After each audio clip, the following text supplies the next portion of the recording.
belum pernah dalam sejarah perang jenderal sekutu matinya di Surabaya dilawan oleh santri, karena santri menganggap itu bukan perang tapi tawuran. Makanya saya pernah ngaji loh, terceplos saya.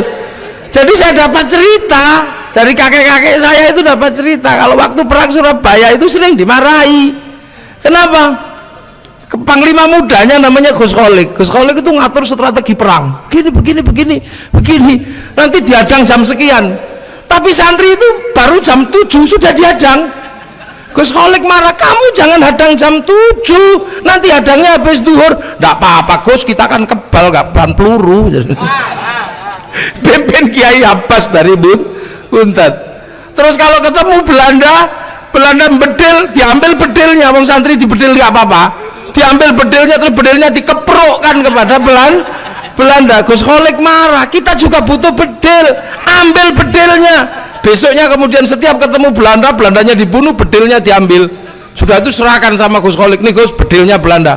Gus Kholik marah lagi, kamu kalau ngambil bedil itu sekalian pelurunya, jangan bedilnya aja. Marah, sekalian pelurunya. Orang bedilnya diambil, pelurunya enggak. Oh, itu perang Surabaya. Makanya nah ada yang cerita ini dari kakek-kakek saya itu cerita. Jadi dulu itu waktu pekiknya itu kan ada yang merdeka. Ini mesti orang pergerakan dan tentara biasanya itu kan pinter tentara itu. Nah kalau Allahu Akbar itu santri. Nah kalau orang Surabaya itu pekiknya beda. Hancur gitu.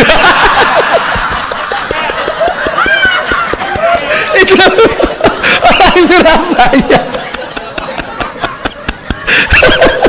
Loh iya, kalau kata ini pelakunya yang cerita. Jadi kalau yang mereka itu biasanya orang pergerakan dan tentara. Terus kalau santri kan Allahu Akbar. Nah kalau yang Surabaya itu wajah nah itu perang di Surabaya. Akhirnya kemudian Belanda pergi karena diajar itu sama santri. Nah itulah maka tinggal 22 Oktober tidak ada yang bantah, dikasihkan menjadi hari santri. Terus kemudian bangsa ini berjalan latihan kan, tiba-tiba latihan. Nah ketika latihan sana sini membangun bangsa, terjadi peristiwa di dunia yang sangat tidak enak. Apa? Hitler mati tahun 1948. Karena Hitler mati, Amerika sama Soviet kelahi karena musuh bersamanya mati. Nah Soviet punya paham yang namanya paham sosialisme, nah Amerika punya paham yang namanya kapitalis. Dua negara royoan, kamu ikut saya, kamu ikut saya, kamu ikut saya, kamu ikut saya. Tapi Bung Karno dengan tegas mengatakan, saya tidak ikut kamu, saya tidak ikut kamu, karena saya adalah bangsa Indonesia. Bung Karno. Akhirnya Bung Karno paksa sana paksa sini, akhirnya Bung Karno tidak tahan sebagai seorang presiden.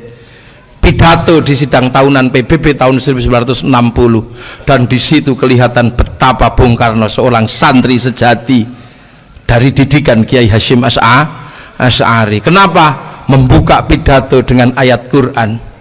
Saudara-saudara peserta sidang tahunan PBB yang saya hormati, kami ini punya bangsa, sekarang ditarik oleh bangsa Soviet, ditarik oleh Amerika. Tapi mohon maaf, pahamilah bahwa kami adalah bangsa Indonesia.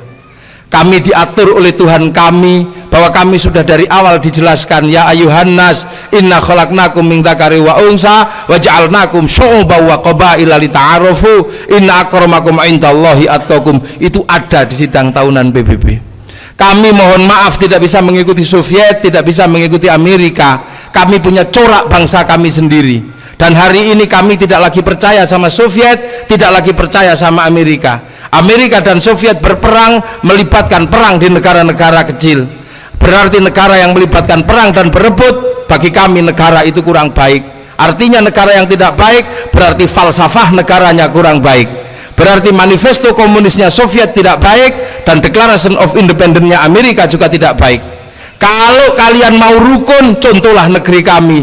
Kami berbeda-beda bangsa, kami pikul satu negara karena kami punya Pancasila. Kalau kalian mau patuh dengan dunia, ganti dasar kalian dengan Pancasila. Akhirnya tidak sampai lama Bung Karno dipaksa turun, akhirnya bangsa kita dikacaukan oleh peristiwa 65 itu sebenarnya peristiwa politik yang akhirnya kemudian siapa yang turun tangan pertama kali? Siapa? Nahdlatul Ulama beserta kekuatan tentara menyelamatkan bangsa Indonesia.